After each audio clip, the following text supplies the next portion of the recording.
작수 5등급을 받고 재수 6월까지 4등급을 받았을 때 엄청나게 회의감이 들고 이렇게 하는 게 맞나 싶었었는데, 국어 문제를 풀 때 그날의 컨디션에 따라서 점수의 변동폭이 컸고, 그게 왠지 생각을 해보니까 주관적인 판단에 의해서 오로지 문제를 풀게 되더라고요. 저는 저만의 명확한 풀이법이 없었다는 것에 항상 고민이 많았는데요. 지문이나 선지를 분석하는 법도 제대로 알지 못해서 맞은 문제도 왜 맞았는지, 틀린 문제는 또 왜 틀렸는지 정확하게 분석하지 못하고 넘어가는 경우가 많았습니다.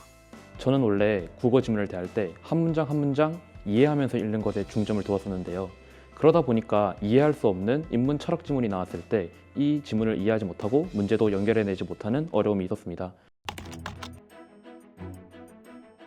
감으로 공부하면 뭐가 문제야? 성적이 왔다 갔다 한단 말이야. 공부는 감이 아니라 객관적으로 기준을 준단 말이야. 그러면 기준만 주면 우리가 그 기준대로만 지문을 읽으면 되는데 왜 감으로 푸냐는 거야. 수능 국어는 너의 감을 묻지 않아. 선생님께서 첫 수업 때 현대시 보기를 가지고 선택지 동의어를 돌리는 법을 가르쳐 주셨는데, 보기를 분석하는 것 자체가 큰 새로움으로 다가왔던 것 같습니다. 보기 기준을 바탕으로 선택지를 먼저 소거하고 지문을 팩트체크용으로 사용하다 보니 문학 풀이 시간의 단축에도 도움이 되었고, 예전에는 보기를 읽어도 그냥 읽고 지나칠 뿐 문제 풀이에 활용하지 못했었는데, 선생님의 강의를 듣고 난 뒤 보기는 풀이의 객관적 기준이라는 점을 알게 되어 가장 놀라웠습니다. 객관적인 기준이 성립된 후에는 점수가 어느 정도 안정화되어서 깔끔해진 것 같습니다.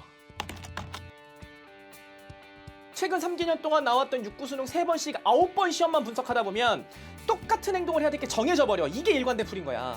어떤 지문을 마주하든지 간에 상관없이 일관된 사고 체계의 틀을 가지고 들어가는 습관을 가지게 되었습니다. 특히 문학을 풀 때 약간 짜여진 틀 안에서 움직이는 듯한 느낌이 들었습니다. 일관된 기준 속에서 움직이면 어차피 모든 문제는 풀린다 라는 생각으로 문제를 들어가다 보니까 안 풀렸을 때 드는 불안감이나 두려움이 좀 많이 줄었던 것 같습니다. 어떤 문제가 나오더라도 결국 수능 국어의 접근 방식은 하나라는 것을 알게 되었습니다. 저에게 일관된 풀이란 컨디션에 따라 다르게 풀지 않는다는 의미였습니다. 선생님의 수업을 들으면서 그냥 매번 같은 흐름으로만 분석하면 된다는 것을 알게 되었습니다. 공부는 단순히 있는 성적을 유지하는 게 아니야. 역전하려고 공부하는 거지. 그럼 역전하려면 너희가 갖고 있는 사고력 자체를 교정해야 될 거 아니야.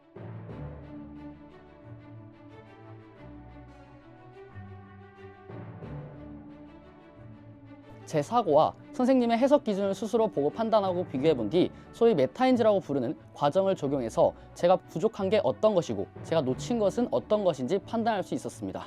제 사고와 선생님의 사고가 비슷해지는 경험을 하게 되었고, 제가 객관적이고 일관적으로 문제를 잘 풀고 있구나, 이런 확신을 가지게 되었던 것 같습니다. 제 풀이와 선생님의 풀이가 차이가 많이 줄어들었다는 걸 느꼈을 때 제 실력이 가장 크게 상승한 것을 느꼈습니다. 노력을 끊임없이 하면서 선생님과의 사고 과정과 일치되는 경험을 겪으면서 이게 내가 1등급을 받을 수 있었던 이유이다 라고 생각을 했던 것 같습니다.